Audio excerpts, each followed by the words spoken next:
welcome to the Modders Inc. podcast number 25 for September of 2014. Glad to see you all, folks, and hope you don't turn us off, because now you get to see our ugly mugs. But we hope that this is an enjoyable session with you all.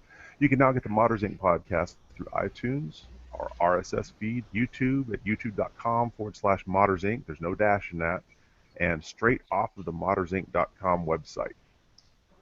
So tonight, we'd like to give a huge shout out to Thermaltake. That's one of our greatest assets to our customers, and Thermaltake does not take that for granted. That is why Thermaltake is the leading, or actually that is why Thermaltake is leading the industry in customer service and support, because Thermaltake is committed to never follow, but always lead. Now, we've got a bunch of stuff that's going on right now. Actually, this is a very exciting time. We just got done with QuakeCon a little over a month ago. Modders Inc. had a great representation out there, had a great modding contest, had some really good entries. We've also got some stuff that's coming up here in the next, over the next couple of days. Actually, I think it's starting, is it tonight, guys? With the NVIDIA, the Gaming 24 and the Modding 24? Tomorrow. Tomorrow night. Tomorrow night? Starts tomorrow night? It is 22 hours away. Ooh. It's time we're recording it now. Yeah, very cool. But let's talk about QuakeCon. We had some people that came down from various points of the United States and up north of the border in Canada, which was really cool. We all got to hang out and see each other. Al, Ron, and Thomas Brokaw actually got to come down to their first QuakeCon, which was really cool. So guys, I'm going to hand the floor over to you guys and tell us what you thought about QuakeCon initially. Go ahead, Al. Well, I enjoyed it. It was QuakeCon was my first land event. Oh, you've never sounded better. Sign language. Hey, Al. I can't hear you, buddy. You can't hear What the hell happened? Yeah, can't hear you, buddy. What? Don't know what's going on. You got, oh, look, there he is. What's happening? Well, I'll tell you what. While Al figures out what's going on with his audio, Ron, why don't you tell us about what you thought about QuakeCon and what was the most memorable thing that you got? Well, it was fun. It was my first time. Well, not my first time in Texas, but first time at QuakeCon. It was definitely a different experience. Last time I was at the CES. As media, you basically are on the other side of the booth. This time with Modders Inc., we are on the other side, and we're interacting with the fans and all the with all the other attendees. So it's a totally different experience, and it was totally great. So we got Al back. Can you hear me now? No. Doesn't matter how close you get to the screen, Al. Okay. Folks, you have to understand, he's been talking the whole time since right up to this point. Did you Now, all of a mute sudden, me? whoop, there's nothing to him. It would be great if he just actually lost his voice and it's not a camera. I jinxed him. I totally jinxed him. For those that don't know, I like to play a joke on people where I act like my X drop and it sounds in connection. But Al really, he's really got the hard connection going on right now. Well, speaking of QuakeCon, we also had CPU Magazine that was out there that was helping us with the competition. We got a lot of really good publicity and side work with CPU Magazine in regards to coverage for the staff versus staff mod off, as well as the casemod competition that we had out there. CPU is very active in our community, which was really cool to have them out there and judging and being as active as they were and publishing the winners, the first, second, and third place pictures, as well as spreads on the first place winners from each category. I ran up to my local Micro Center and picked up my physical copy. I got it. That's pretty cool. Yeah, it was really neat. I mean, this is the second year that they've done that. So, I mean, it's getting taken off pretty good. I mean, they do put in some money They do. The winners get $500 each for each build. So you get the classics, you get the scratch build, and the hidden Bethesda. So the winners of each one of those divisions get $500 plus all the cool stuff from all the vendors. I mean, we had $15,500. Probably that's a rough estimate. I'm going to say we were even closer to that. Probably closer to $16,000 worth of stuff to give away. That was so cool. It's always a lot of fun. Yeah, I mean, our great sponsors, I mean, a lot of them we just talked to and they're like, what do you want? You know? Yeah. It's not like, well, Kim, it's like, no, okay, because like Cooler Master kicked in all the prizes for first place. Thermaltake kicked in all the prizes for second place for the cases and power supplies and keyboards and everything. And we had ADATA that supplied stuff, and Kingston and Vision Tech, and I mean, the list goes just on and on and on. Yeah, and these are all the people that just love to throw this stuff in there, and they know it's great for the community. Mm-hmm. Yeah, I mean, it's a list. It's almost like a who's who of who's hot in computer hardware. It's a wonderful showing to show the enthusiasm that they have for supporting the not only the modding competition, but their willingness to participate in the community and say, hey, here, have free stuff. We want you to have it. Yeah, you don't find that very often that people want to do that. And right.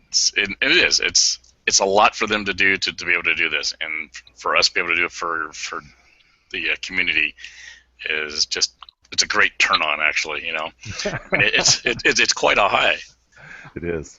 I mean, probably like Ron, I mean, you were saying like you get to be on, you know, the other side, because usually you're on the other side and you're talking to the vendors and stuff, but when you get people coming up and talking to you and asking you questions, it is quite different. You know, you get a different feeling, and you get like, wow, this is kind of cool. Yeah. What's neat, and this is a personal story for me. Joe, who came up from McAllen, Texas, and was actually doing the King of Sleeve back behind us, and was working there hand in hand with Al, where Al was doing his hard tube, his rigid tube bending and stuff like that. Joe Angel Mercado. Yeah. There's Al. Yay! I'm on the computer now with my headset. Okay. All right. Joe shared with me that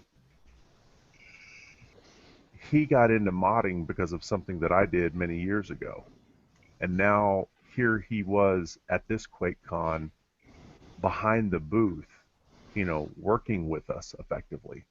And as cool as that was, he now got the vision of what we see and how we get to interact with people, and how much joy you genuinely get from giving this stuff away. It is a rush. It's really cool.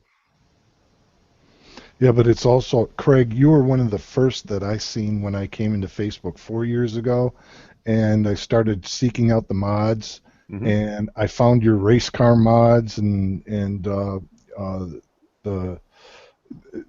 early mods that you did, and they were just inspirations, and I just went crazy, and it was it's an inspiration to all of us, you know, that join the community. Mm-hmm. You know, to see those early mods and jump in. I see what Joe did. Mm-hmm. It's fun. It's a lot of fun, because working at the booth with Modders Inc., I can still remember the first QuakeCon that I went to, where I was going up and I was talking to all the vendors, and I was participating in all the contests, and I was trying to win all the hardware, and I was trying to win prizes and swag and all that other stuff. And now it's like I'm on the other side of this, and it's so much fun to be on this side of it. It's like, you know, I thought it was fun on the other side, but no, this side is like truly rewarding. It's where you get to really interact with people, and there are some people. I mean, it was like that Rebel Blockade mod case from last year, I think, that Dwayne gave away. Is I think that's what it was. And the guy that won it had been eyeballing that case the whole con. And all of a sudden, we pulled his ticket, and I swear to you, I thought he was going to blow a gasket. he just completely came undone. It was just like, it was so perfect. We could not have given that case to a better person. And you know, it's reactions like that where you get to make somebody's life just a little bit better, even if it's just for a short time. It's so much fun. It's amazing. I can only imagine you guys, because it's you guys actually have mods on display, and you get to see the reaction live compared to, like, say, posting it in a forum where you have to, you know, the compliments come in, you know, Right. trickle in a few days. But with QuakeCon, you actually get to see that they're right there, and you're also surrounded with peers who you know, are also creative, there to show their mods, especially at the BYOC area. Right. Yeah, it is. I mean, you do get that instant feedback. You know, instead of people saying stuff on the forums and writing, and everybody's kind of sitting there waiting, like, oh, I want to hear something back, and people come up and they're like, oh my God, how did you do that? And then you can really get into the details. You know, I mean, when you try and type out some of the stuff you've done, and it's pretty hard to put in those little details, but when you're standing there, you say, well, I did this and that and that, and kind of explain it, and people really learn from that, and I think they enjoy that just as much. Yeah. A lot of these people, you know, that get into, you know, computer modding, you know, when you get to talk to them, that enthusiasm is contagious. It's like they are just dying. They're like, it's like they've shaken up a bottle of Coke, which is their knowledge. And it's like you come walking up and you say, so how did you do that? It's like, here it comes. It's as a hobby, it kind of feeds itself. It's not, you know, it's not relying on any particular trend or anything. It's going to keep on going because there will always be people who are going to want to customize, make something their own. Right. Exactly. Yep, and that's what we're trying to help. I mean, just help them out, and the mods that we do for the last couple of years have been just on the side of, we only spend $200 or $250, and we try and do it on the minimum and the lowdown of what can be done, just to show people you don't have to spend a lot of money to have fun and do this hobby. You know, I mean, I'm not sure if there's probably a few of them out there that go out there and they look and stuff and go, oh, I just can't do that. You know, I don't have that kind of money. I can't spend this much, or, you know, I can't put quads in and you know, and have all the water cooling. But you don't have to do that. You know, Exactly. you really don't have to. It's just having the fun. That's the most important part about doing the hobby of case modding. I've seen it on Facebook. I'm not sure where he's posting it out on the forums. There's a guy who just took a coaxial cable splitter and turned it into a water-cooled CPU base. CPU block. I saw that and I was like, You finished it too. It's great right now with the LEDs. Yeah. that rocks. I mean, it might not be the best performing water cooler, CPU cooler on the market, but I mean, my God, he took a coaxial 2-in-1 and he turned it into a water cooler. And that's what the hobby's about. Yeah. Yeah, it's awesome. That was so inspired. I never would have thought of that. That was just so cool.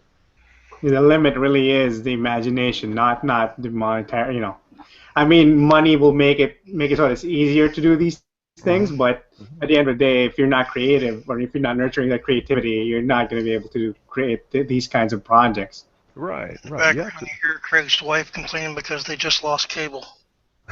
Yeah. It's like, damn it, I can't watch Oprah. Yeah.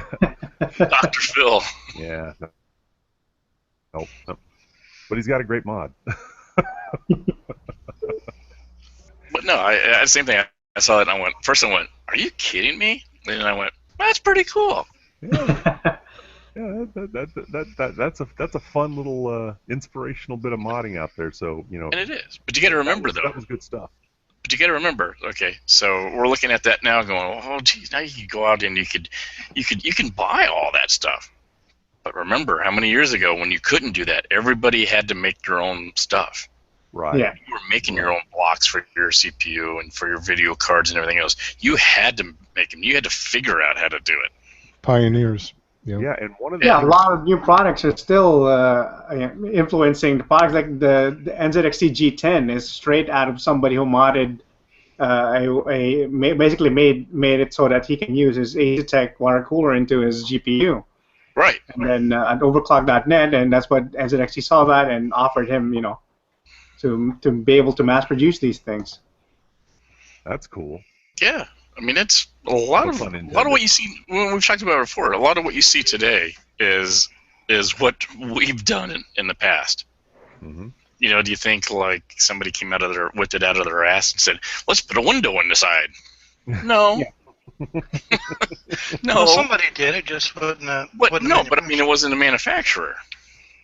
No, Yeah. it wasn't a manufacturer watching It was a manufacturer watching the internet and seeing what everybody was doing with their case, and they were like, "Oh, okay, this window thing might have some value to it. Maybe we can sell more cases if we let people be able to look inside."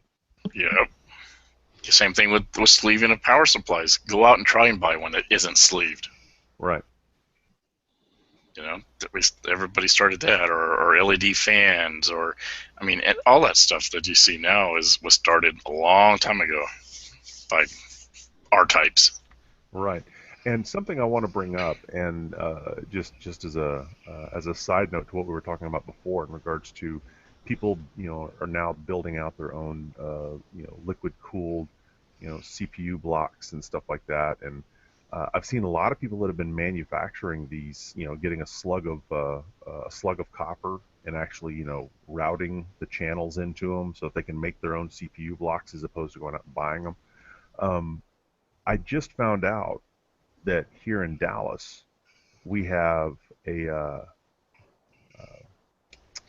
maker warehouse, if you will, and I can't. I'm trying to remember what the name of those things are, but effectively, it's a place where they have tools that you could not possibly afford as a single person, but you can pay like a monthly subscription.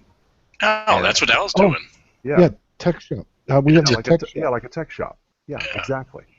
And that's where you can have access to a laser, or a CNC router, or some high-end prototyping equipment, 3D printers and stuff like that. So now that the next generation is coming along and the next generation of tools are out there, and the modders are thinking, well, what can I do next? Well, I can't afford a laser cutter, or I can't afford the CNC machine, or I can't afford a 3D printer. Well, you might not be able to afford the printer, but you can still get access to them if you know where to look. Yeah. So keep that inspiration going. I just joined and paid a membership for my second year, and it's $700 a year.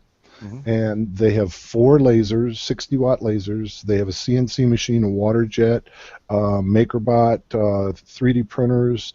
And the neat thing for veterans is the first year is free, and you get 30 credit hours worth of free classes. It only takes 10 to qualify, on 4 or 5 of the machines, 10 of those credits to get the introduction to the machine so you can actually begin using them. Mm-hmm. And the other thing too is the 3D Autodesk, CorelDRAW, all that software is free for 3 years to students, and it's the full-blown version. Wow! So everything, all of the tools to learn this stuff and to use it, and to find out what you like and what you could become proficient at, are out there. Yeah. And what's the name of this, Al? You can give it out again. The tech shop is all over the United States. I think there's. Do they have a website? Yeah, I think there's only about 20 of them right now. I'll look right while we're talking. But Tech Shop USA.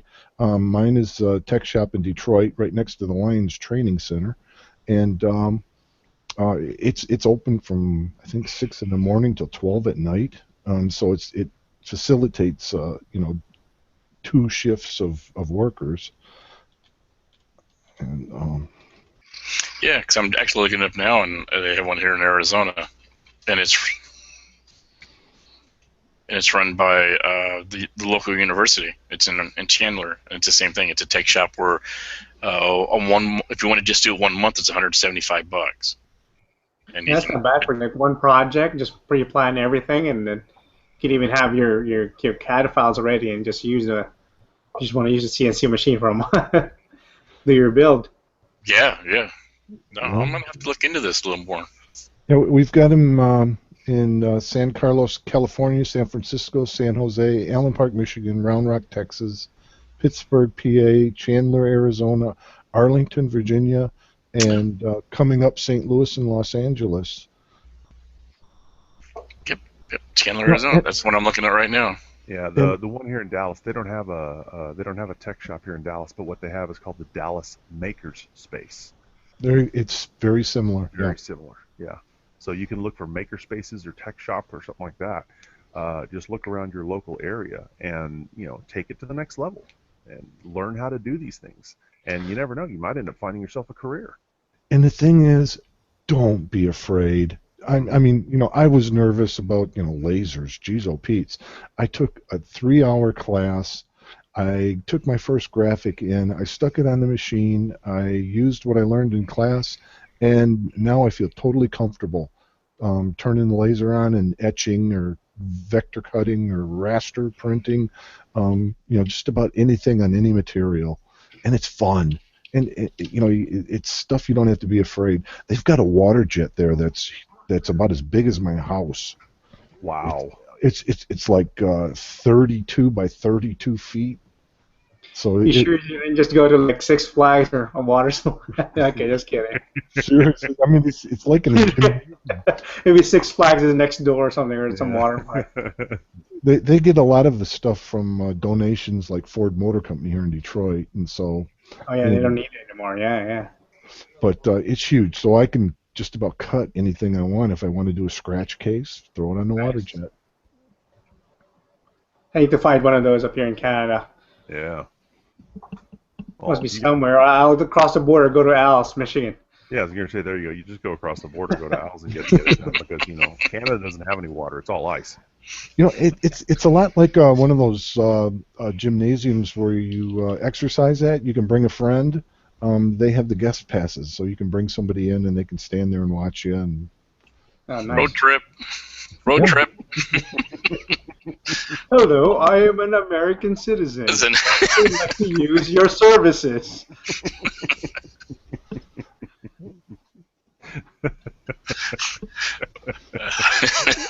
I'll be standing at Al's porch. Hey. Hey, I recognize that roof. Can we go? Can we go now? I just saw RoboCop last week again, so I don't know if I can go down to Detroit. How close is RoboCop to actual Detroit now? The new one or the old one? The old one. The old one was actually shot here in Dallas. Oh, was it? Yeah, most of it was shot here in Dallas. Yeah, there's just a couple pics from Detroit. Yeah. The new one was made here, though. Yeah. Did a little bit of The reading. new one was a bit. I don't know how to describe it because it was. I expected a lot from it. I like the director of the movie, but it didn't turn out good. Didn't do for you what you wanted? The new RoboCop. The newer one didn't? I haven't seen it yet. It's really bad, really boring. It's kind of like the new Godzilla movie. Oh, I love the new Godzilla. Oh, you didn't like the new Godzilla movie? I loved it. I haven't seen it yet. Oh, it drove me nuts because. Okay, no, we won't. I could spend hours bashing the new Godzilla movie or bashing movies general, but let's go back to our topic here. What mods did you guys like at the BYOC area? Anything you liked or disliked? There was some content that I found really cool. I thought could use some more spotlight. I like the there was a case mod. It was one of those high end ones, but it was the one with the beating heart. Yes. Mods. I really like that one. He said he didn't have enough budget, so he didn't. He just used his old Antec system, but he had a really cool for how much. But I think he only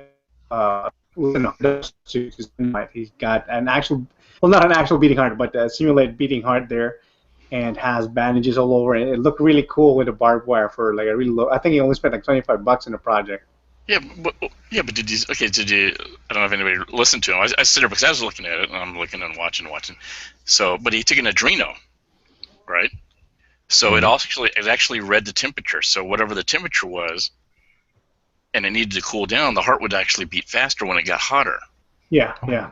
Yeah, and so then when it started cooling down, it would slow down, and then the bob wire on the inside, it looked like oh, okay, so what? He put bob wire on the inside, but it was actually plastic that he took and wrapped it up and made it really tight, and it's like, holy shit, that is plastic, and it looked just like real bob wire. It's really well done. Yeah, it was. Especially for a low budget case, I gave that one the highest marks. I was really surprised. That was one of the cases that really surprised me. Like when it actually floored me when I saw it in BYOC. Yeah, me too. Because there's a couple of those. I mean, that'll get into probably one of our questions here when you start doing that kind of things, and you get to talk to the people about them. And that's one of the other cool things is when you're doing the judging like that, and you get to ask them the questions, and they get to point out those little tiny things. I thought the Fallout one, the big floating thing. I don't even know what the name of that thing was, but I thought that was pretty cool. I should know this. I should know the name because I was just playing Fallout. Yeah, giant head floating thing. Let's go with that. Yeah, I can't remember. It's gigantic. I can't emphasize enough just how big the project was. People can probably watch the video we have on our YouTube channel. Is that the iBot? The iBot? The iBot. There you go. The iBot. Yeah, it was gigantic. It was, and it had like a radio on it that played the Fallout 3 music. Yep. And various selections of it. That was pretty cool. Yeah, it was like a really bad rusted out Sputnik.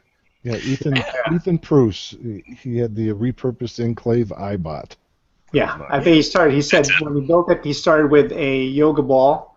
Exercise ball, yep. He carved it out, and then that's what it was really heavy too. So he started from there and just built this gigantic thing. Wow.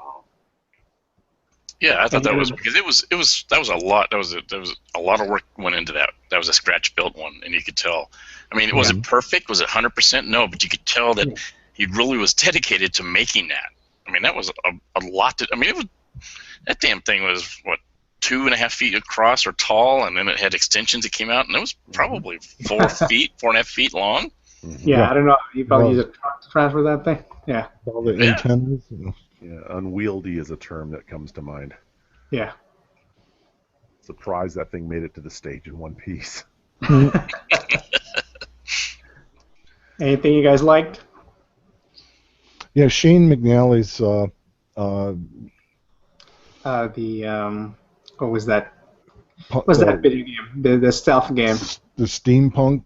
The steampunk stealth game, yeah. From Dishonored, yeah. Oh, Dishonored. Yes. There you go, Dishonored. What's wrong with my memory there?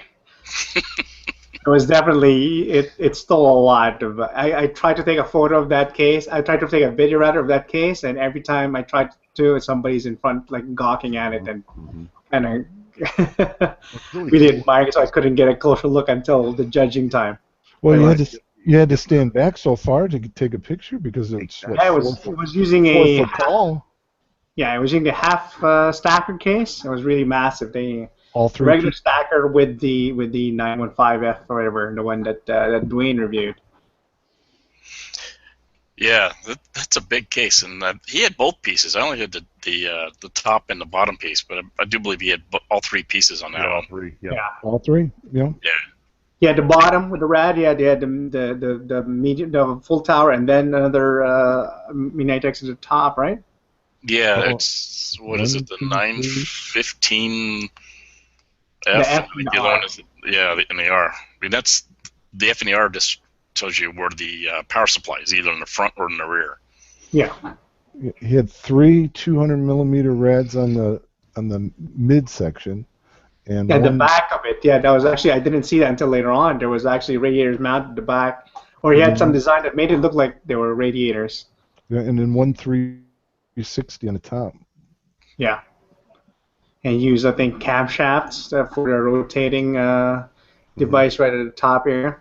Yeah, the rivets are actually, if I remember correctly, reading the build log, the rivets are rhinestones that he painted. Oh. There's an idea. Nice, inexpensive way to make a riveted look. Yeah, there was a lot of small little details. I mean, like where he put the wiring stuff through. I mean, and he added some rivets and stuff like that, and that's what really kind of sets everything apart from everything else. Mm-hmm. The Yeah, I mean, he did the motion. He did a really good job with that. Yep, there it is. There's that ball. Yeah. There's the iBot, yeah. Yeah, that thing was pretty big. I enjoyed that one. I really liked that one. Yeah, I love that one.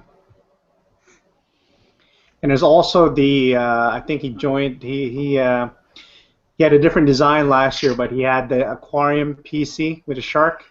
This time he got it working because I believe I saw the video last year before I joined Mars Inc. and I remember the guy saying that his fish died on that project. It was a little different, but now he's used the Corsair Air 540 or the smaller version of the 540. What do you call that?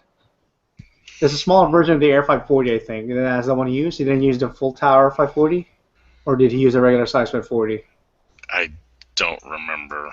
It's the Corsair one that's side by side, and he used the the main chamber for the first computer and the other chamber for the aquarium with the shark on it. Yes. Survived. Hopefully still alive. Yeah, he had done that last year with a different one, and this one was much better. And there was also, in terms of really detailed ones, the Hassan Ali. I think his it was really because he's a pro. He's got that V1 Tech online. Hassan has got V1 Tech. He runs V1 Tech. Yeah, he's got a team of people that he uses for his mods. Yeah, somebody did the paint job on it, but the inside you can see if you look inside, there's the floor is actually an LCD that has like the water from Elder Scrolls Online.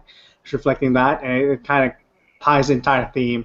And each of the radiators and the fans have these little runes, the Skyrim runes etched on it. So there's tons of very cool detail inside of that mod. Very lots of little pieces right there, right on the radiator and the fans, and also on the backplate and the fan grill on the PSU there.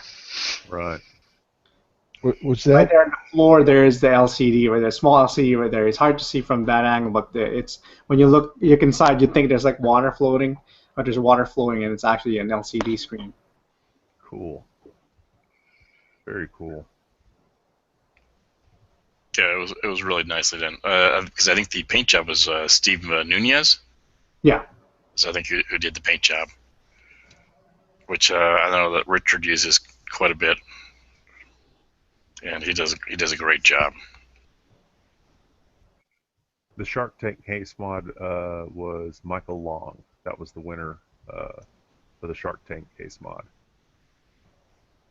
And then the Man of Steel case mod came in second place with Nick Blackwell. Yeah, Nick Blackwell from Terabyte and Furious PC Gaming. Right, and then of course Gary Murphy bringing in the Toxic Evil. Envy. No, Toxic Envy. Toxic Envy, yeah. Toxic Envy, yeah. And that's another one that was, I mean, people look at it and go, oh, it was stock and blah, blah, blah. But what really caught my eye about that one is that it was so nicely done. It looked perfect. It looked like it came I think in my judging notes, I think I remember putting it there that showroom ready as my remarks for that.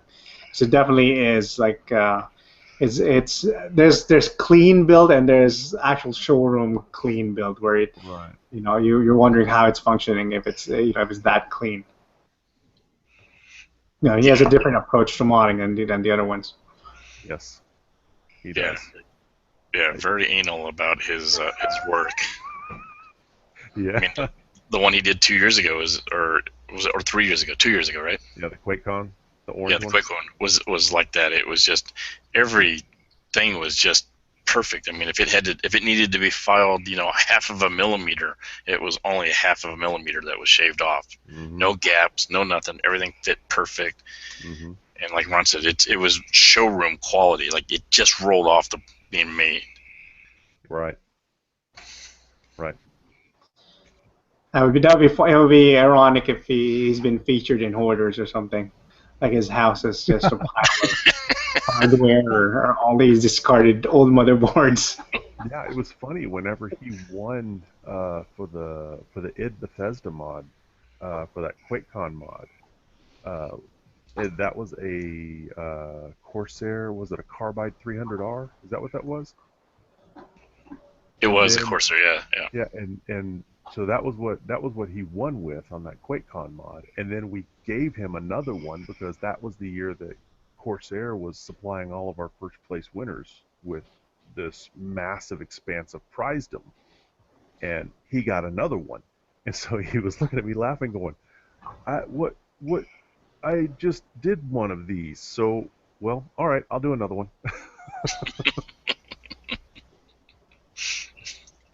Accept the challenge. Exactly. Just do it. Just do it. Now, do you guys have any tips on anyone who plans to enter next year? Anything you want them to improve on, or? I don't know. What kind of tips do you give them? What do you think, Tony? Well, I'm not a modder. I'm just a judge. I know. I'll be modding for next season, but you guys are the seasoned ones. Is there anything you kind of thought that had a good idea but kind of needed a better execution, or? It's hard to say with that. I mean, there's too many options. Not without having a specific scenario in front of you. There was one I like there was a big one, the one with the Quake platform that goes up and down. I thought that one had a good idea on it, but the execution was kind of, it's not as polished, so I think that kind of affected the results for that.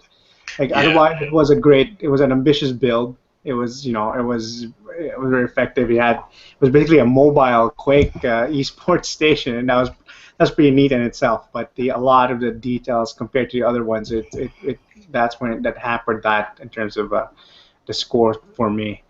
Also, there were some that were just, I don't know what they modded, but I mean, I like the fact that they entered, but Yeah, I was the same way. I was the same way with the one you're talking about, the one that raised up and down. I thought the idea was cool. I mean, because it had two separate systems, if I remember right, didn't it? And it also had an LCD was on the front, and it was water cooling, but the execution was a little short. The idea was great, execution a little short. I think if you would have took maybe more time on that, there would definitely have been a much higher choice. Team up with an anal guy, as Dwayne would say. Be more anal. That should be the T-shirt for next year. Be more anal. You can take that two ways. 2 ways. Well, I don't know if I'm going back now. It's scaring me. Hey, here's a picture of that CPU block that started out with the. Yeah, he's got the LED now. That's fantastic. Look at that. He's even got a flow indicator inside of it. There's Vinny Martinez. Yeah, it's getting pretty fancy. I just saw that the other day. I just saw that one. Damn, it's really progressed quite well from a coaxial connector. Mm-hmm. Amazing. Yeah. See, it really goes to show that Water cool your cable now. The thing that it showed me was when I first seen it, I thought, what the heck is going on here? Yeah, I thought it was a joke first. and the finished product, he pulled it off. It's a lead-based block. It'll work as a cooler. Yeah. Oh yeah. Yeah, absolutely. So also this year, a QuakeCon though, but let's continue on that question. Was because a lot of it is people were asking, what do you guys look for in judging and stuff, and continue what Ron was talking about, and they're like, oh, the people were worried like you had to have $1,000 into this, or you had to have all this stuff, and to me it's not the monetary. Yeah. It is the quality that you put into it. and the amount of work that you put into it, because we can see that. We can tell. You walk up and you go, okay, that was airbrushed by somebody else. This was laser cut by somebody else. This was done like that, you know. But you can see when the guys do the actual hands-on work. You can tell when they've done that. Yeah, and like I said, I think the highest Bethesda score for me was although I didn't make the top 3, but I scored the highest was a Beating Heart one from the Evil Within mod, because to me that was that for the budget. I factored in his budget and the end result, although it's not as polished as thing, but hopefully he comes back again next year with something, because I think he, as a modder, he has a lot of potential of coming out with a lot of winners. Oh, I agree. Mm-hmm. But it's not, like I said, not always how much you put into it money-wise. Yeah. It's how much you put into it work-wise. And you can tell that, and you can see it. And yeah, when you look at it, it takes the same amount of because it takes the same amount of effort to do something bad. If it takes you if you're bad at if you don't have talent, it takes the same. If you put in 1 hour of work doing something, it's the exact same 1 hour as if you're good. So you just keep on practicing. It takes the same amount of time. It's just a matter of experience and logging in all the hours in there. And sometimes some of the best mods are the ones that keep it simple and they don't try and do too much. Right? Yeah. When you the one that makes sense with a theme. Yeah. Keep it. Yeah, I mean, if I remember correctly, that Evil Within, they had a mannequin hand on the inside of frosted glass, and it looked like a hand that had just been with blood on its fingertips drawn down like a window, like somebody had died and fallen against a window and just drawn their hand. Oh yeah, yep. Yeah, that creeped me out. No. Yeah, I don't want to know how they're water cooling.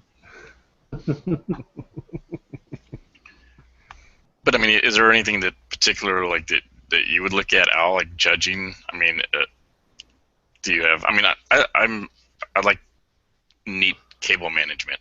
For whatever reason, I really like it. I couldn't give a crap about how much water cooling you have in there or anything else. But if you don't have some tight wiring management, sorry. And that's where a lot of them kind of failed on mine. It's like they were great here, and then all of a sudden you're like 90% into it, and then all of a sudden, what the hell? Why didn't you do this? Well, the clean looks, that's very important. Putting the finishing touches, sleeving, the connectors. The clean looks. That's high on the list for judging and marking. But the one thing after doing mods myself and doing the do-it-yourself kind of thing is really digging into the mod and finding out what they did themselves. Cutting into the panels, reshaping things. Reinventing parts of the case. A lot of times, I think a lot of judges won't even realize, some of the hours that has gone into some special piece or some special feature, and you'd never know it if you didn't dig into it. And, right. So that's kind of important to me. That's weighs on my heart. If I was a judge, I'd want to really look at them close and talk to the person and see if there was something special they did, because you might miss it. Yeah, and that's why we do that. I mean, we require them to be by the case. That's why we try and set a time and say, okay, we're going to be between 2:30 and 4:30. If you want to be by the case, it's better because you can give us those details, because you can walk by it. I can guarantee you that half the people in the BYOC just walked right by Gary's, the green NV. Yeah. And just went, oh, that's just a case. But when you got over and you looked at it, it was like, holy crap, look at this, and look at that, and look at this. That's what I mean. Yeah. And then when you're able to talk to those guys, they can give you those details. Like, we're looking at the Evil Within one with the pumping heart. It's like that the heart, okay, it's beeping, but did you know that it's beeping at the temperature of the water? It's like, no, I didn't realize that. He's like, yeah, and all this other stuff. So you get to learn all those little inconsistencies about those things. And And that's where the sweat goes in. It may have taken him 15 minutes to program that. It may have taken him 2-3 days to get that Adreno working and, all set up and in sync with, his mod. And, that's the kind of thing I'd like to know, if I was judging. There were some that are really good, some really good ideas. There's one with a large, sort of a tablet. He programmed the LED to kind of react or to do something, some random patterns. And I understand that took a lot of effort, but I think, that one, because I know that took a lot of time to program it to make it. But then when I looked at it, he didn't tie it up to the rest of the theme of the case. So I think I would have given him a lot more points if he tied it he made it like he made it the center of the build and then built around that and tie that with the actual case, with the design of the case, and modify any modification would do with that, because it is a case mod contest after all. It's not inside build contest. So so that's why I wanted to see ideas like that kind of to be built around, to be expanded upon for next year. People have neat ideas like that to kind of incorporate it in their case designs. Okay, so what about the tank? The 3D build. Yeah, that one. Some people probably criticize it because it was 3D printed, but I think that's the feature now. We're going to be seeing a lot more 3D printed works later on. But he designed it himself, right? And it was actually a working tank, so it definitely deserved the high marks just for that. A working tank and a working PC.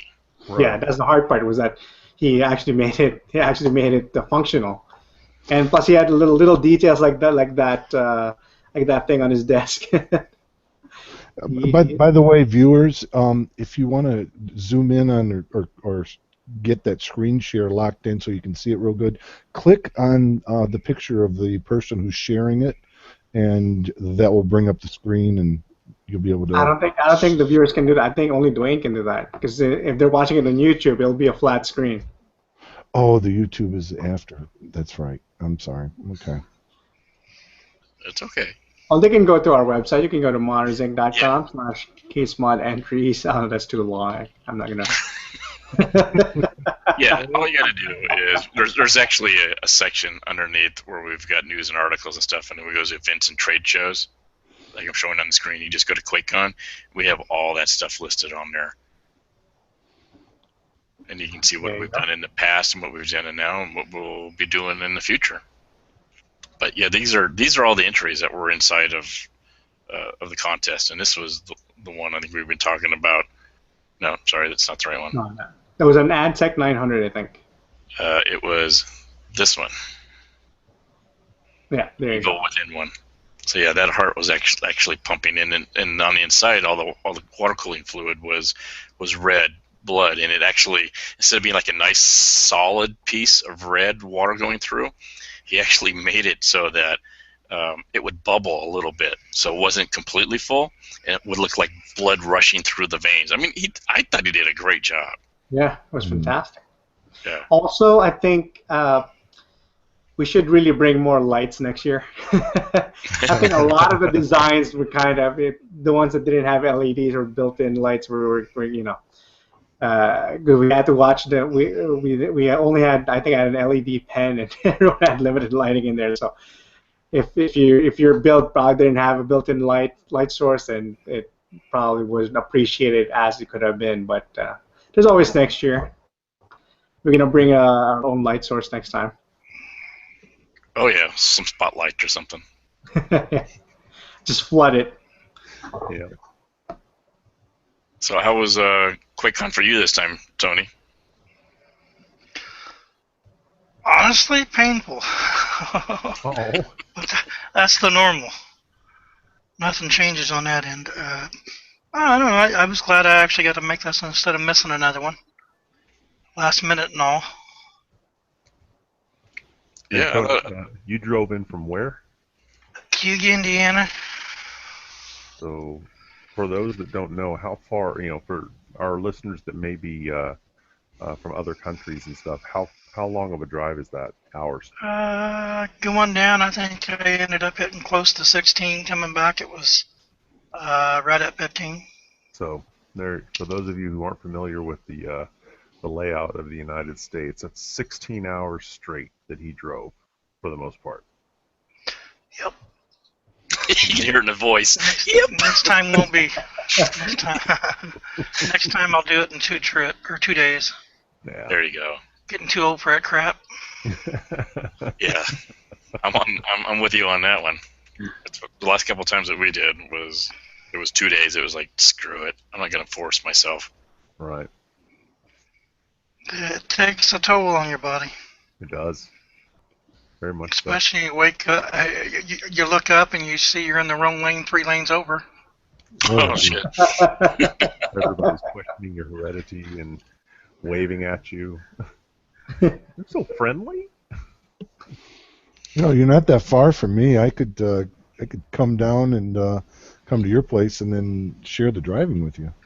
Where are you out of? I'm up north of you in Michigan. My first QuakeCon, I'd done that.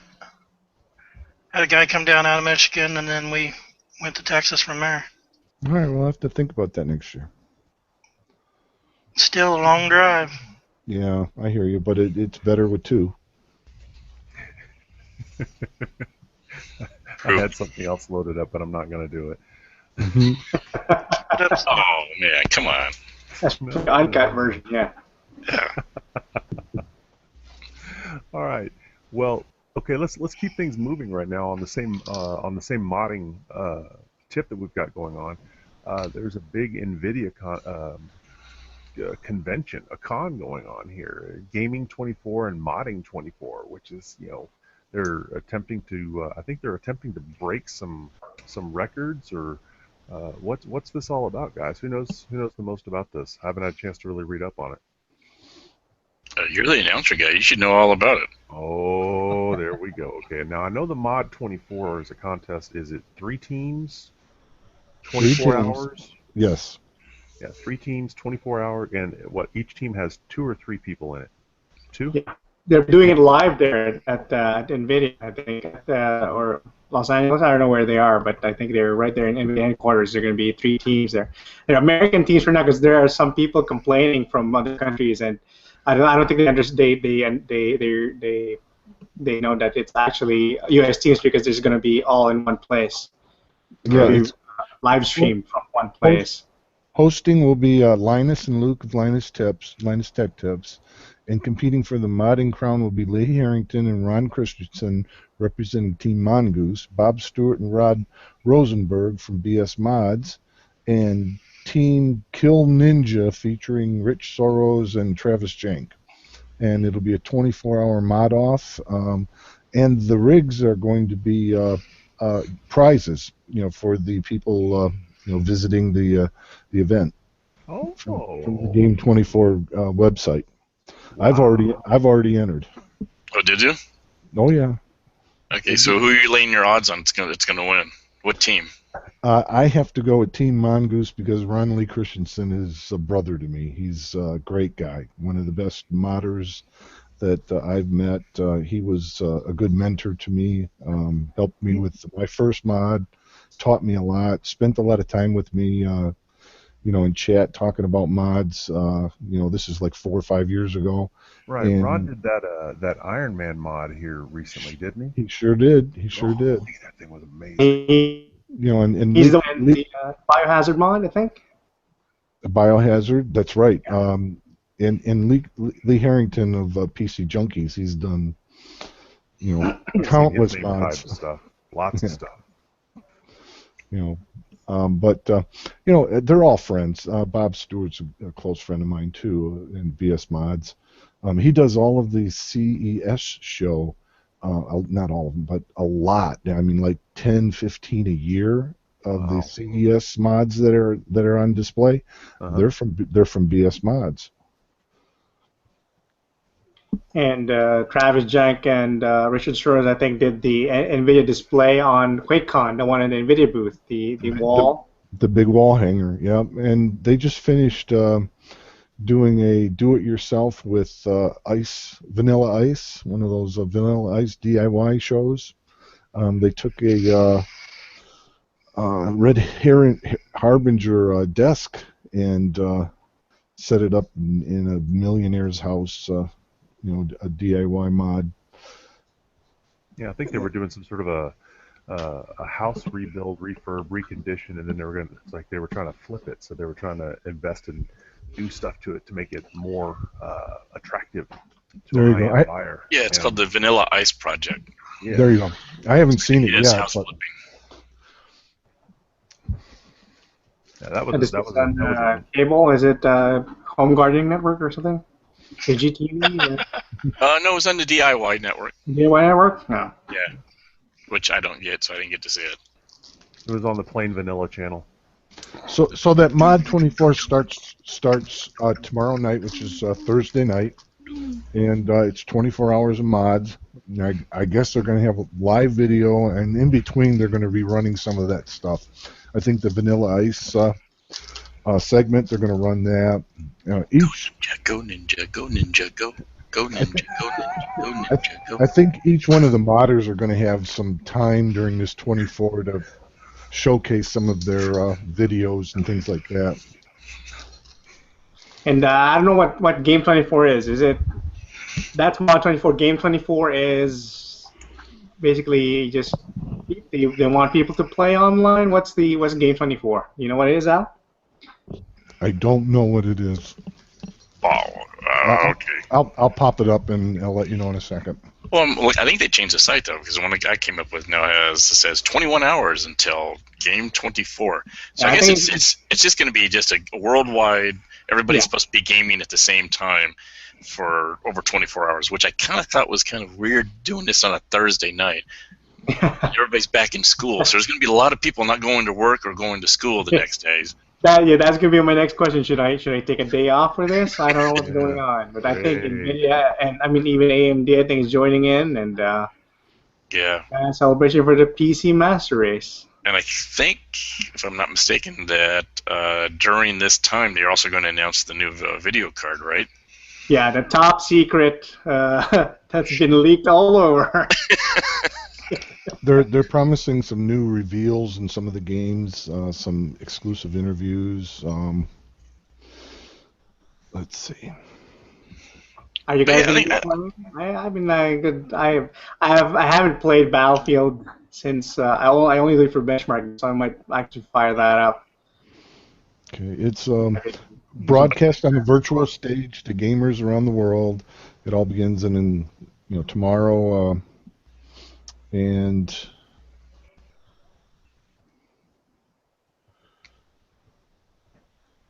prizes, giveaways, most likely.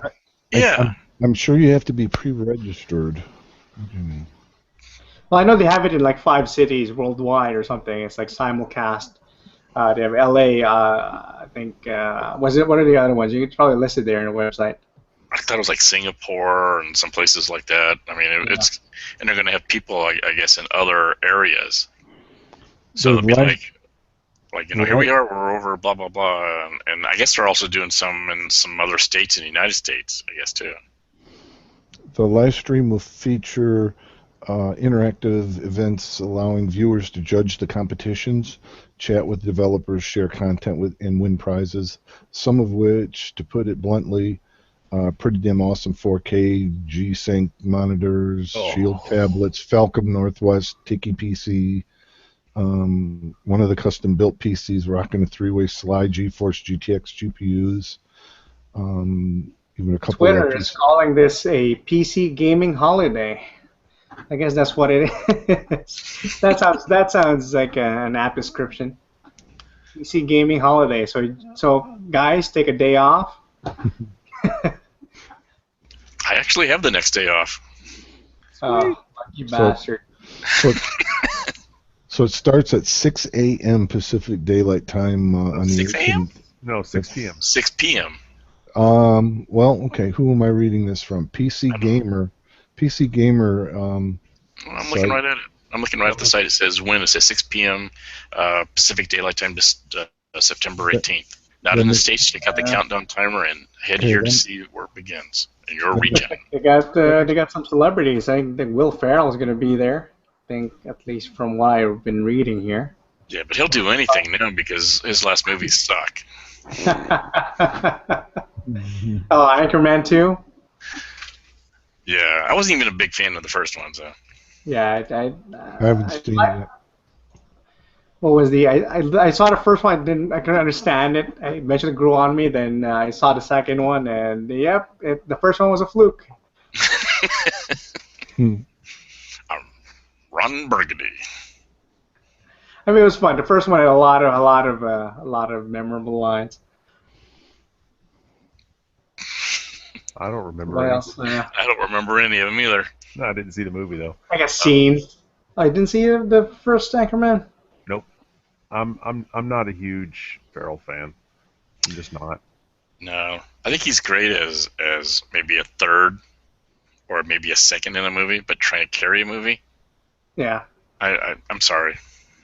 That was I think my favorite line is "Go back to your home at Whore Island." That found I found that I used that several times in my life. It came in handy. I did like him. There was a movie he did where he he went back to college. And Old School. I think that was when. that was funny.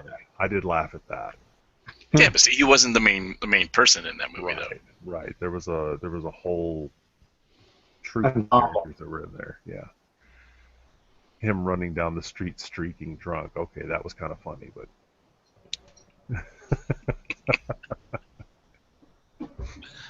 Well, okay, so Mod 24 is going on right now, or will be going on. Gaming 24 and Mod 24, yeah. And they're going to be going on at the same time, so it would behoove you if you are a computer enthusiast, a fan of performance, a fan of modding excellence, and just an all-around gamer. That you might want to go in and register and get on the live stream for this and pay attention to what's going on, because there's apparently going to be some really exciting stuff and a whole lot of giveaways. So you might learn some new things and maybe gain some game codes or something like that. I don't know what they're going to be giving away, but just to see the modding masters do their work live. That's pretty unique. That's first time. So. Right. Yeah. NVIDIA's always been a really good supporter of modding. So I mean, they have. They're always usually doing something really cool or inventive or creative, and they're always really enthusiastic about it. So they actually have a new thing that's been coming out, and they've been doing it, and it's the NVIDIA Garage. And that's probably why these particular guys have been picked for this first event that they've done, is because these guys have actually done a lot of the first videos. Oh, okay. For the modding garage. Look for it. I think I'm trying to find it right now, and it's GeForce Garage, right? Yeah, I think it's called GeForce Garage. And they timed the event to coincide with the expected release of the GeForce 900 series of graphics cards. Yes. The GTX 980, GeForce GTX 880, GTX 870. So we're going to see some of that tomorrow too. Oh, and you'll actually see some of those on moddersinc.com. Yeah, we got a review. Yeah. Got that review coming out. That's where Tom is right now. He's busy working on it. Right. Yep, because can't release anything until the NDA is up at 7 o'clock tomorrow night, right? I think it was. AM, I think. It was AM, I think. So an hour after they spill the beans, right? They get first choice. It's 11:51 right now, so in a few hours at 9:18, 7:30, I think. Wow. So exciting stuff's getting ready to start happening, and it's all going to be happening, looks like, on the NVIDIA side of the channel, so everybody better be paying attention and taking notes. Because you're going to get to see some great modding. You're going to get to experience some great gaming. You're going to get to see some great performance out of NVIDIA hardware. And some great builds, including that NVIDIA hardware. So I mean, it's all around. It's going to be a great experience, I think. And talking about hardware right now, a lot of companies seem to be coming out with a lot of cooling solutions and a lot of all-in-ones, or as a lot of people in the industry like to call them, AIOs. Haven't we already gone through this trend before? I know we have. And probably will again and again. Well, it's like fashion, you know. And there's Asetek, there's Coolit, Cooler Master, and SwiftTech, and Asetek and Coolit have been sued by Asetek. And right now, actually, I just checked out the the lawsuit, and there looks like the lawsuit's still ongoing. I checked out a few minutes ago, and it's still they still haven't solved that dispute. So that's what were they suing them about? Just well, the design, because yeah. I think Asetek filed a design for the self-contained unit, so they're suing. Don't quote on me on this, so I don't want Asetek's lawyers going after me. Don't worry, I have no money, so I don't know. Ron is not a legal we'll put the link in our actual notes. representative of Modders Inc. at this point. Yes. After the show, he will be removed from the site. Yeah. Well, they filed a patent for the self-contained unit, which is no maintenance self-contained unit, and they have. And so there are others in this space as well. Cooler Master makes their own SwiftTech, which is they started making it, but they got immediately sued by Asetek for that. And Coolit was the other one, a Canadian company that also kind of around the same time. But Asetek was the first one to file the patent and get approved for it. So the moment their patent was approved, that's when the lawsuits happened. And right now, only Cooler Master, I think, makes their own because they I don't know how they get around to it, but I think there's also a lawsuit going on with that. I know there was one as well, but Corsair's not all-in-one. Is Corsair named in this lawsuit, or is there? Because Corsair uses Asetek as well. The old Corsair ones, the first generation, was Coolit designs, the one with the square ones, but they moved to Asetek. The ones they use now are Asetek. The ones with the round ones and kind of like the alternating, they're really low profile. And they kind of have the alternating lock, and they have that really crappy plastic backplate. That's Asetek. Enermax, they won't disclose who their OEM is, these new ones, but they look similar to the one that Cooler Master has. I know Cooler Master is an OEM for these other manufacturers as well, so it might be that. But there are others, Enermax and I think Deepcool also has their water cooling line, which is similar. You can tell who the OEM is because of the similarities with the mounting design. All the Asetek ones have a similar mounting design. All the Cooler Master ones have a similar mounting design. Oh, what an incestuous industry we work in. Oh, it is. So should I keep my my first gen coolers that I have? I still have them in a box. I don't know if those are any good. I think the first gen were pretty bad. Actually, they were expensive and bad. They were so bad. I mean, they leaked, after about a year. Yeah, that was the problem with those. Yeah, they were expensive and bad. The first gen.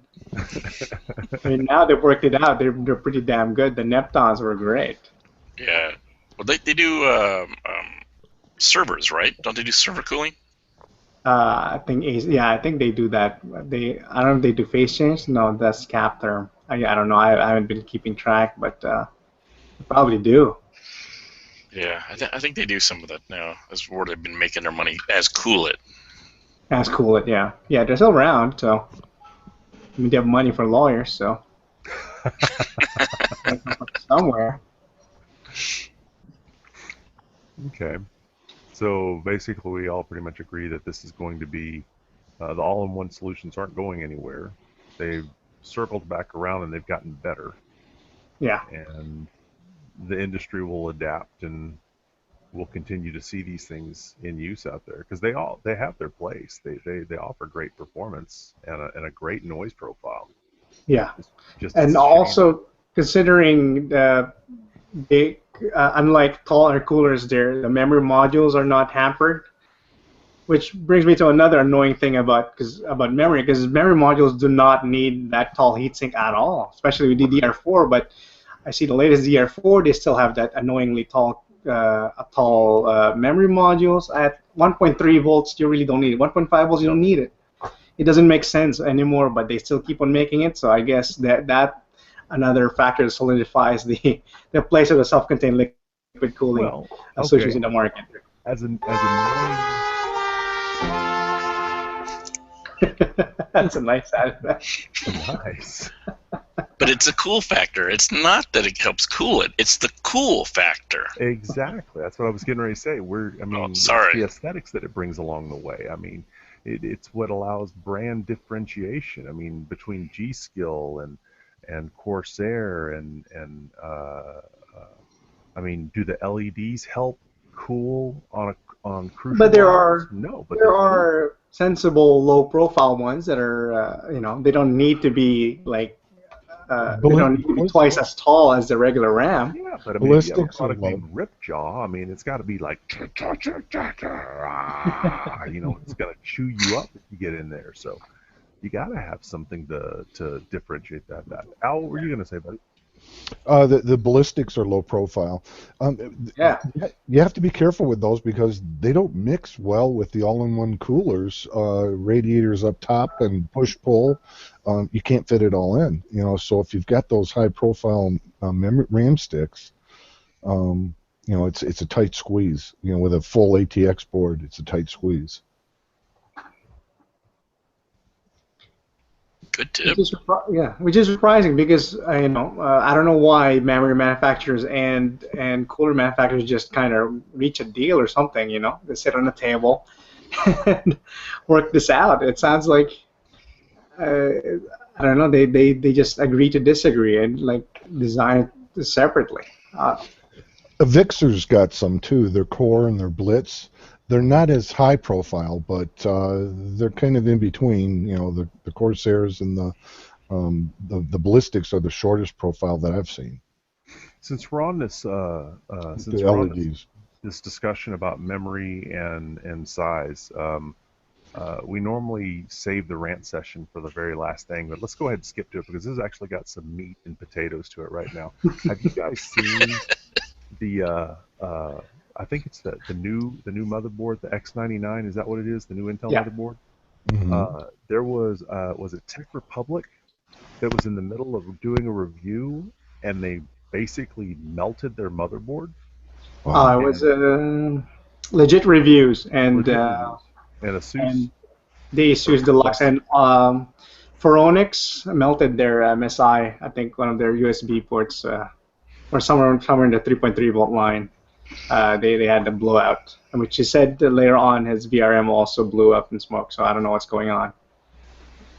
So are those the two known instances of boards that were put under load that have failed, or do we have more?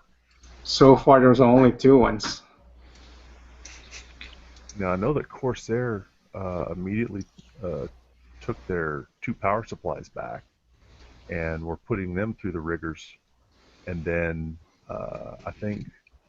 And everybody has a different way of pronouncing the name. I want to say it's ASUS, but I've always called them ASUS. I call them ASUS. ASUS. Okay, this is how they told me. It's like Dr. Seuss, so it's ASUS. ASUS. Well, see, I remember it's not ASUS. I remember the company used to be called Pegasus. Yeah. Well, then they dropped Pega, and so is it ASUS or is it ASUS? Am I putting the emphasis on the wrong syllable? I mean, they have like 4 different videos telling people how to pronounce it on their damn channel, and I think they just gave up eventually. Right. It's like, okay. Said company has already got the motherboard back over in Taiwan, and they're testing the crud out of it. They're trying to figure out what's going on. Jesus. Okay. Funny, Tony. Yeah. But I know that they've got it back there and they're testing it, and they're kind of keeping the public aware of what's going on with those. But if those are the only two that we've seen or heard of that have gone bad, but it's a relatively new. I mean, that's the DDR4 chipset, is it not? Yeah, for the memory. Yeah, it's using the DDR4 memory. I think the scary thing is that because it costs so much, like the high-end processor thing is like $1,500, $1,000. Yeah. Motherboard's like at least $300 plus DDR4 memory is at a premium higher than the DDR3. And at least you're talking at least $1,500 just for those three. Yeah, and it makes you scared to want to push it. Yeah, it's very scary. But because the Asus one has these debug pins, which are extra from the regular pins. Mm-hmm. And speaking of lawsuit, they're actually there's a news today that they might plan to sue Gigabyte, who is trying to copy that for your OC series board. And these are basically just extra debug pins on the X99 version, but added for them so that they reverse engineer it so that users can kind of adjust the voltage, add more voltage than what Intel specs say, I think. There was it was a different socket style that Asus was using on their board that allowed them a higher than normal voltage allowance because they actually had a non-standard socket that actually made contact with like 3 or 4 other pins. Yeah, I think it's a lot more. There's like on the sides and on the top. Yeah, I think Dwayne is looking at the photos right now of the Legit Reviews article. Uh-huh. Oh. Yeah, I mean, smoked it. The magic smoke is now gone. Yeah. Ain't no worky after the magic smoke leaves. Is there an update there, Dwayne? But from Asus, or did they find out what's going on? This is actually through Tech Power Up, so I should to Legit Review. See, the sad part about it is I've got this up on my screen. I started moving my mouse around trying to scroll around. It's like, oh, damn, mouse isn't working. There's another one. I don't know. We'll have to check back on that. But I'm sure they'll figure it all out. You know. Yeah. All will go well, especially if they want people to spend $1,500 on stuff like that. Exactly. Yeah. I mean, so there's only 2 samples so far, so that's 2 different motherboards. So it could be 2. I think it might be 2 totally different things. I didn't think the MSI one was had a VRM problem because he showed the photo at the bottom, the 3.3 volt liner. And this one actually is on a VRM, but this one just might be actual problem with the soldering out of the factory, rather than something inherent, or it might be the pins. I don't know, but no one else complained so far. So. Well, that's promising. That's promising because Asus is normally very, very quality conscious and very much a provider and a player in the performance industry and the enthusiast community. So. I mean, like you just saw with those pictures where they already took ownership of the board and they're testing the crud out of it, trying to figure out what's going on. Let's hope that everybody finds whatever the solution is and can get this next-gen hardware stable. Well, it might already be stable. It might have just been a bad component that did all this. We don't know that yet. Yeah, I mean, if those were samples that were given up for somebody to test, which a lot of these websites, like we do, get them before everybody else does, and here, check it out. And they might have been asking, check this out, and who knows what happens. It could have been a bad batch that they got or something went bad. But, I mean, unfortunately, what kind of happens is, the stuff goes out and people go, oh, and get bad reputation, and, you say that and all this other stuff. So, right. Yeah, you really can't judge it just from one sample, and I think when people see it, they think that it's larger than it actually is. It's a larger issue than it actually is. But I mean, it's cool that it's being looked at, though. It's good that we're seeing the transparency there between the manufacturers and the reviewers. Well, I think one of the things, and you'll pardon me for diverging for a second, one of the things that helps to bring this problem to the attention of the manufacturer so quickly is the prevalence of social media and the videos like what we're doing right here with our chat sessions and the Facebooks and the Twitters, and bad news travels fast, and they know that they have to get ahead of it before it really damages the company's reputation. Yeah. And they have to be a lot of people. They have to be transparent in order to keep that bad news from propagating out even further. They have to have their good news or their action news jumping ahead of the bad news, so that when people hear it, they're like, "Oh, yeah, I heard that," but they're already looking into it. So it's like, "Oh, okay, so they got bruised, but they didn't get a black eye out of it." Right. Yeah, transparency is definitely the best way of going when you deal with this stuff. If you try and cover it up, it makes it worse. Oh, yeah. Oh, Especially since it's already out. It's been, people are buying it already. Well, I'm not buying one. I burn my house down. But think of the marshmallows and s'mores you'll be able to toast. Yes. Oh, it is. Winter is coming up. Yeah. It'd be nice to might warm it up. Well, first off, I wouldn't be able to afford it. Yeah. Second off, I wouldn't be able to afford it. Yeah, how much is the lowest end one? I think $400. Yeah, I saw about $389. I think I saw a couple for. Damn. New architecture, DDR4. I do have to say, just strictly from an appearance standpoint, those DDR4 boards with the memory modules on each side of the CPU, I think that's the bomb. I think those things, it just makes it look like a manifold where you've got a valve cover on one side and a valve cover on the other side. You've got your engine right in the middle of it. It's just like, it just looks mean. It's supposed to be the rant session, not the hard-on session. Yeah,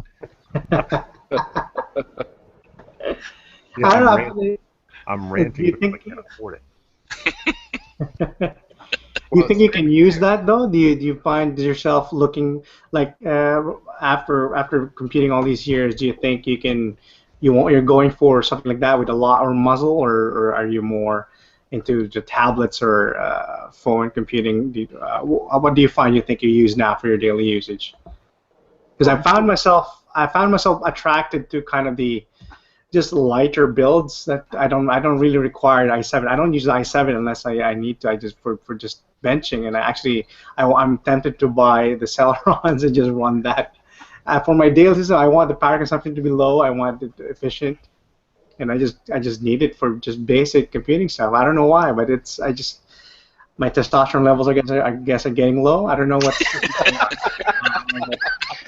Doctors have something for that, right? And They may have it. That. He has already admitted to low my estrogen is climbing up, or I don't know. Here's Vic. Hey guys. I'm probably on the same like what you're on. I mean, maybe it's the age. I mean, as you're getting older, are you finding you want less of that, or you find, because I find that, I mean, of course, the older I'm getting, I'm 51 now, and I play gaming less, so I'm not really have to worry that I have to have the top end of stuff. Because now I think a lot of games are more GPU dependent, so it's not really, we don't really require high-end, processors like before. Now it's mostly, I mean, if you find a game now that's so heavily CPU dependent, I think it's because that programmer is stupid and lazy for not utilizing the latest technology. There's no reason for that thing to be that inefficient these days, Right, but I mean, what you can do is this is the way I build my machines all the time now. Whenever I'm purchasing my hardware, I'll purchase the best motherboard that I can purchase, and then I will usually hit a CPU that is about 3 or 4 steps from the top end. And that usually gets me at about a $150 to $175 CPU that will fit inside that board. And then I buy my memory, and then I get the best video card I can. And then if I ever find myself CPU limited, I don't have to turn around and shoehorn another motherboard in there or anything like that. Yeah, I can just pull that old CPU out, and I've got the ability to step up the CPU performance if I need to by 3 or 4 steps. Or if I find that my CPU is working fine, then I invest in a higher end GPU. But I very rarely do I buy like the bleeding edge high end hardware. Number one, I can't afford it, and number two, to me I don't necessarily get with the whole I'm going to stretch out my investment and make it work longer. To me, it's the life cycle of the machine. Because if you're a person who buys bleeding edge, you're not going to be interested in trying to upgrade your machine. You're just going to turn around and put that to the side, and you're going to buy another bleeding edge environment later on down the road. With me, it's about getting return on investment and making and stretching my hardware to last as long as possible. Hey, Craig, have you seen the reviews on the the Pentium Anniversary Edition. Oh, the ones that were unlocked. Yeah, G58. the 3258s, right? Yeah. Mm-hmm. They're actually pretty impressive. Yeah, they're aren't they locked at dual core? Yeah, they're unlocked dual cores, 3.2 gigahertz. Throw a high-end, GPU in that thing. Save your money for the GPU, Mm-hmm. and you're keeping up, pretty much with the guys with the i5s and i7s. Right. Because a lot of the games are now GPU dependent. They're not CPU dependent. Right. Which is what we were just talking about. You find your place to put your money and don't just go bleeding edge on everything. You invest in what will give you longevity. That's the zen of my computer building. Mine is when I go in, I log in, and I look at my checking account, and then I go, nope, ain't getting that. So see what the dollars add up to, and that's where I go. I mean, I personally find it very hard to go and say, oh, I'm going to go buy a $450 video card when I know that I can buy a $180 one that'll do me probably more than what I want to do. Yeah. And I think it's becoming the same thing with the CPUs and some things. But you do have those people that have to have the bragging rights. I am on the list. You got Dwayne there that he also lets name brands affect his decisions. No, just because I like Ford? Superflower. Oh. Nice Fords, man. Fords are the best. Oh yeah, but no, I can't get over that name. I still can't understand that name. Yeah, they're still one of the top BSU manufacturers right now. Yeah, and who in this group has a Superflower power supply? Like me. Yeah, except for Tony. And you could have one of their OEM brands too. Yeah. I think all the Rosal ones are Superflower now. The Capstone and the. Yeah, right now, one of the better ones is the Superpower Elite X platform. Yeah.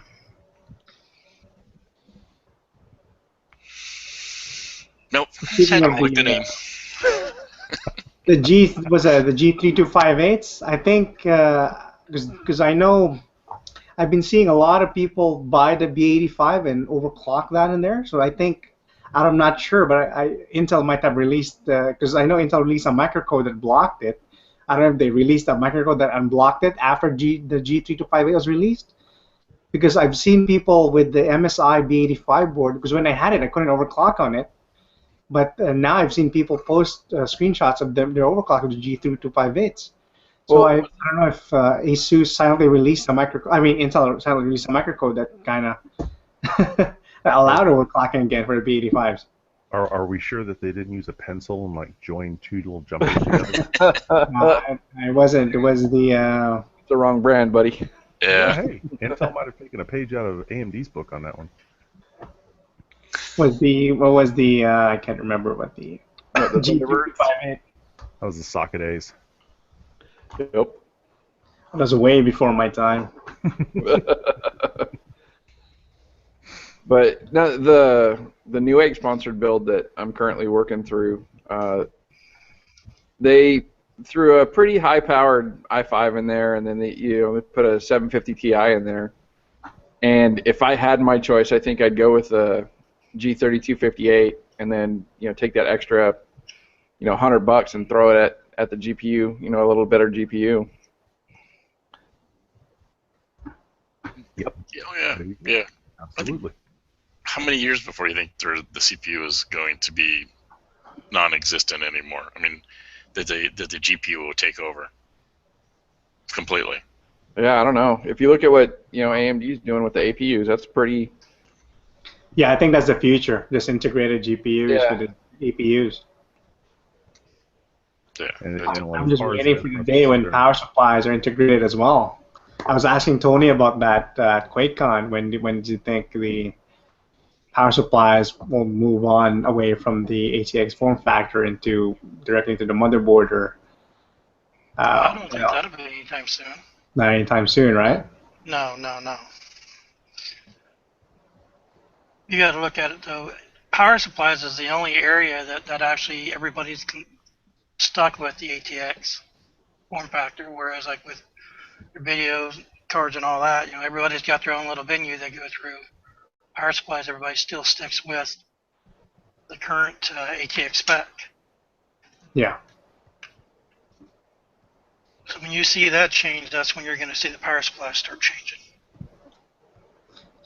The only, I think right now with the small form factor ones are the rise of the Pico PSU ones that I've seen have become more popular. I don't know how efficient those are or how good those are. No.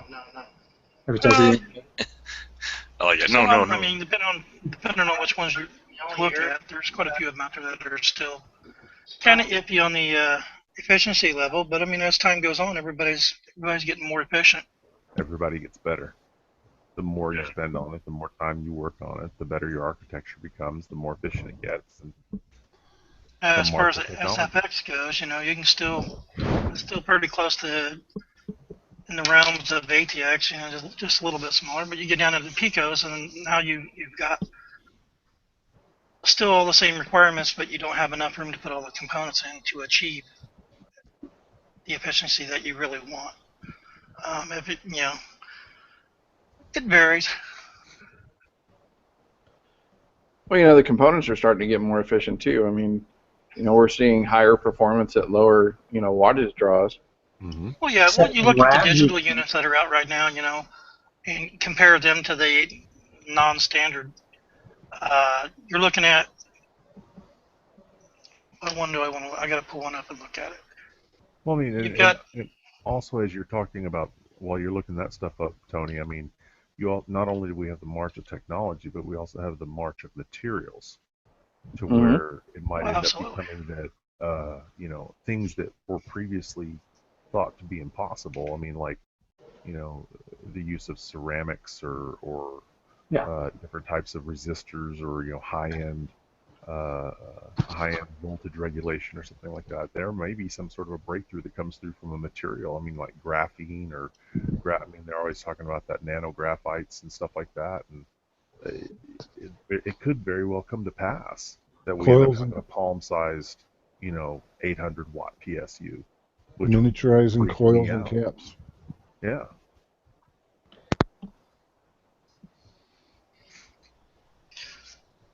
One thing I was going to show here, let's see if I can pull up two images. Doing a comparison between your standard ATX design PSU versus a current digital unit. The components is the key thing that you're running into.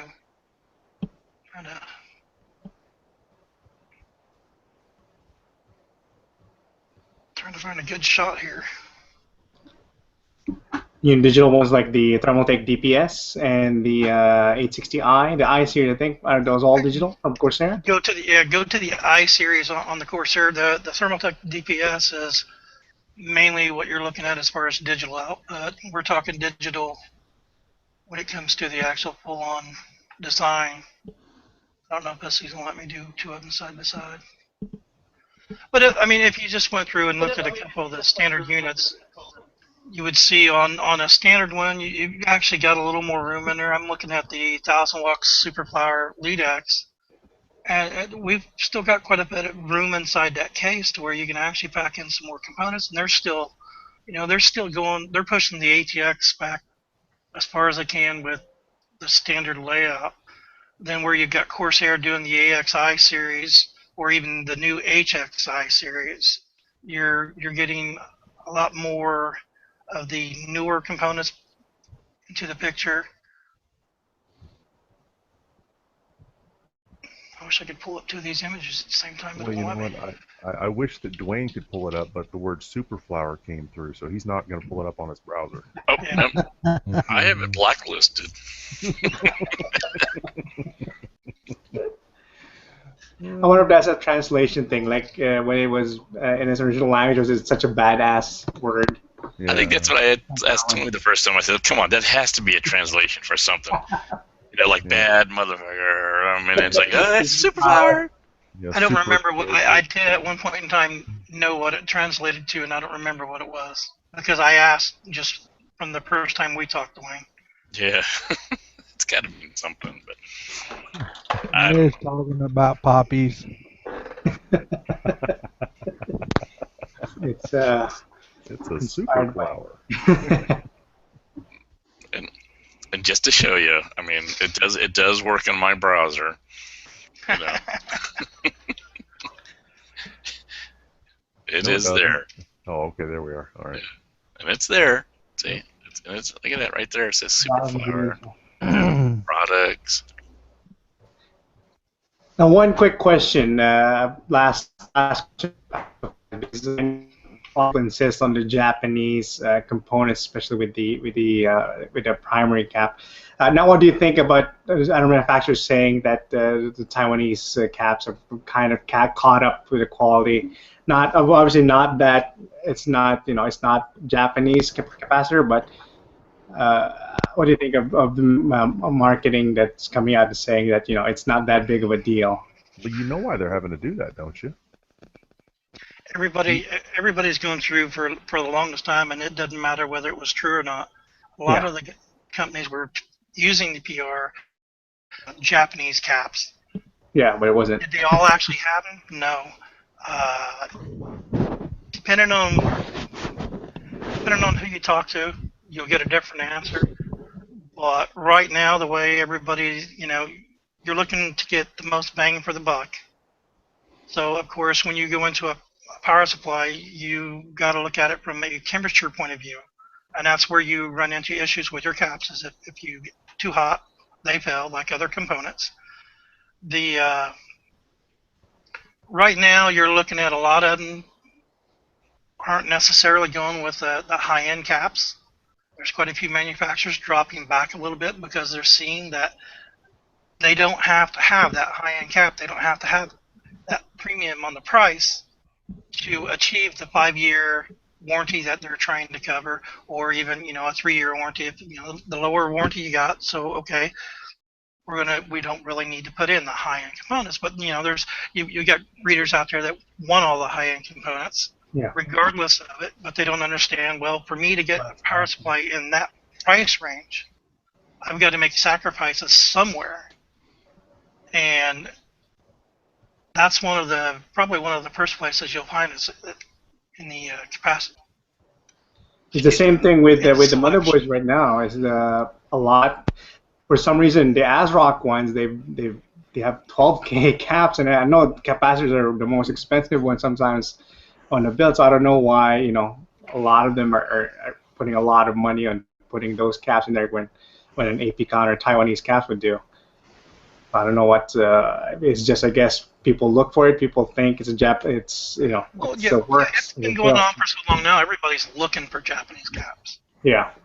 Well, I know. We just recently had a couple guys going on the topic about it with the few of the Corsair units in the forums, and like I said, it's you gotta look at it from Corsair's point of view, or whoever the manufacturer is at the time, and understand that they're trying to meet a price point to give you the best product they can give you at that price.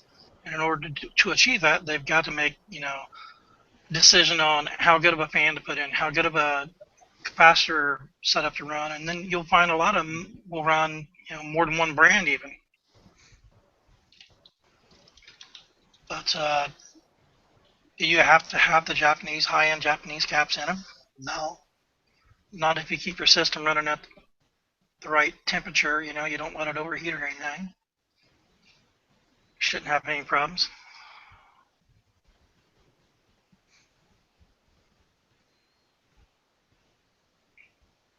Dwayne, you need to take another sip off of that cup, and you need to use the handle because your fingers were covering the logo. There we go. Thank you. Sorry about that. Yeah. It's the Modders Ink cup that you can get off of Zazzle.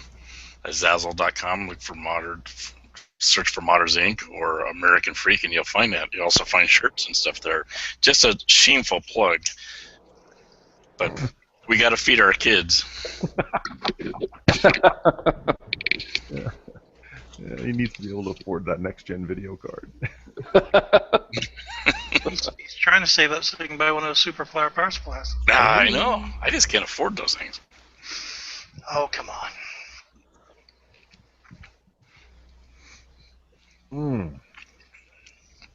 All right.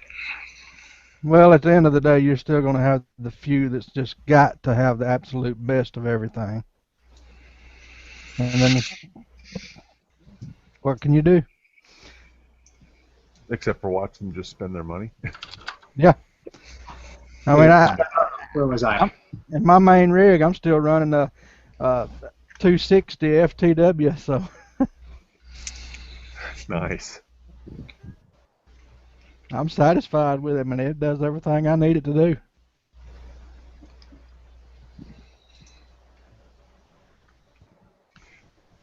Tony, maybe this is probably a question geared towards you. Or I remember reading some stuff and at that whole situation of, well, I read it on the internet, so it must be true.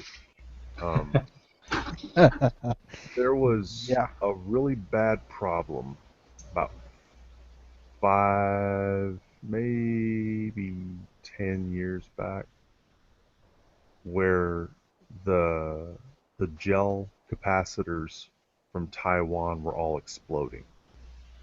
And from what I understand, it was this whole, the guy from lead, like the lead engineer from major Taiwanese capacitor manufacturer that was in the #1 spot left, and he took the recipe with him and went to work for Taiwanese manufacturer #2, and it turns out that he didn't have the complete recipe with him, and that's why all the capacitors started popping, because manufacturer #2 was now using a capacitance gel formula that was actually incomplete, and they actually the engineer got greedy and sold it off to Taiwanese capacitor manufacturer #3. So 2 out of the top 3 were actually using an incomplete formula, which is what caused all these capacitors to fail here about 5 or 10 years ago. I don't know anything about that, bud. Okay. All right. I hadn't heard anything about that. I know, I mean, there's a few manufacturers that went through a run years back on early capacitor failure rates on their power supplies, but that was mainly a heat issue more so than anything else, I think. I've got motherboards and video cards out in the garage that have all these popped capacitors. I'll find a link for it, and we can talk about it another time. It might be speculation, but I think that's what was going on, and that's why I think it was such a big push for Japanese capacitors to be touted as opposed to Taiwanese capacitors, because they were trying to distance themselves from what they were calling capacitor gate, where just manufacturers were just flooded. It wasn't just motherboards, it was anybody that was using these gelatin filled capacitors, and they started popping. But does the electrolytic one, or I know the Dell ones had problems where they had to recall a whole bunch of their desktop boards. I think that was one of it around like early 2000 or late 90s. Can't remember that. Yep. Sometime around there. Compaq had the same problem, because I had a bunch of Compaq boards that failed on us. But hell, that's all before my time. Yeah. But that's why I think that they were making such a big deal out of marketing, whether it's #1, whether it's Japanese or Taiwanese capacitor, #2, whether it's solid state or whether it's a standard capacitance gel type of build. And that's why I think they've gone more to the solid state stuff, to try and distance themselves from that old architecture, and then as well as where all of the failed capacitors came from. And also, I think sometime around 2010, especially when I was reading motherboard reviews then, the motherboard reviewers would note whether it was solid capacitors and give them positive points for that, and if it has electrolytic capacitors, it didn't have positive points for that. Because I know the Intel X58 motherboard still didn't have all solid caps until after that next gen, and after that, so it's like I had an X58 board. Yep. So it wasn't a trend yet. Now everything is even the low end ones, the B85, are expected to have solid caps. Well, yeah, there's all, looking at it from that point of view, there's not always a solid cap to replace electrolytic. Your Yeah, you can still find them in a lot of things. You'll Yeah. see one right next to the other.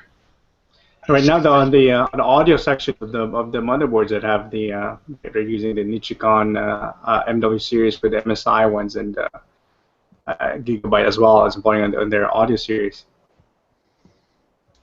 Yeah. It all depends on what size you need it. Whether you can jump over to the solid state. Of course, it'd be best to have solid state. That's the newer technology. And Here, I didn't realize this. They've actually got a Wikipedia entry on this.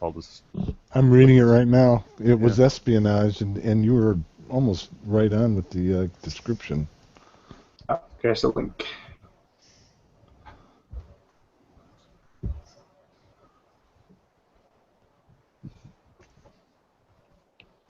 Well, right now, actually, a lot of I've been seeing a lot of components coming in from mainland rather than Taiwan. I think there's a lot of factories manufacturing components there now. You mean themselves? There's a whole bunch of new ones, but new ICs that I've never seen before. Never seen the brand until lately. Let's do this.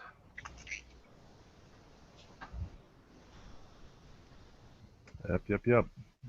All right. Well, we can put that out there for those of you who are interested in reading about capacitor gate, and if you're interested. When are we gonna get over using gate as a? It's like 40 years now, right? Yeah, I know. I like blowing the dust off of it every now and then. Well, does anybody else have anything else they'd like to cover? Anything that we haven't covered that you guys were like wishing we'd covered, or? Nope, I'm good. I think we will save up some stuff for next time. For those of you that didn't notice, Vic McGuire joined into our conversation, and Tom Brokaw joined into our conversation. Two great, outstanding members of Modders Inc. Did you just real quick? We asked the guys what they enjoyed most about QuakeCon this last year. Did you guys have anything you wanted to add to that real quick? I think it would be just too broad of a subject to cover. I mean, it was awesome, the whole entire thing. I finally won. I was hoping you were going to say that, Vic. I knew you was. I knew you was fishing for it. I just had an enjoyable time. I really did. It was good. It was great to have the whole group together. That was. I liked watching the races with you afterwards. Do what? The races. The races. Watching the races. Watching the races? Yeah, man. Watching the races. You remember what I'm talking about? I'm trying to remember. Watching the little utility cart races. Oh, jeez, yeah, man. We sit there and watched them. Are you talking about Michael and? Yes. Yeah. Anyway, you guys better watch. You might get somebody in trouble. Wow. Yeah. Yeah. Ixnay on the day. Okay, I didn't say that. No. We went to the drag races. That's where we went. Yeah, we did. Yeah. All right. Well, if that's the case, then we'd like to thank everybody for listening and watching to the ModdersInc.com podcast. And if you could please take a few moments to follow us on Twitter at twitter.com/ModdersInc. You can find us on YouTube at youtube.com/ModdersInc. And as always, you can like us on Facebook /ModdersInc. And we have a a case modding group named Case Modders that's actually out there as well that we help to run, and it's a thriving community. Al, what's our current population out there right now? Current subscribed member base out there on the case modding page? It is 7,000. We just broke 7,000. We gave away a Monsoon Pro Benders kit. Awesome. 7,124 members. Wow. Cool. That thing's taking off like gangbusters. That's awesome.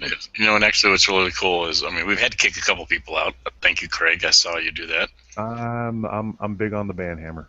Yeah, but overall, it's a pretty good group. Yeah. I'm really pleased with it.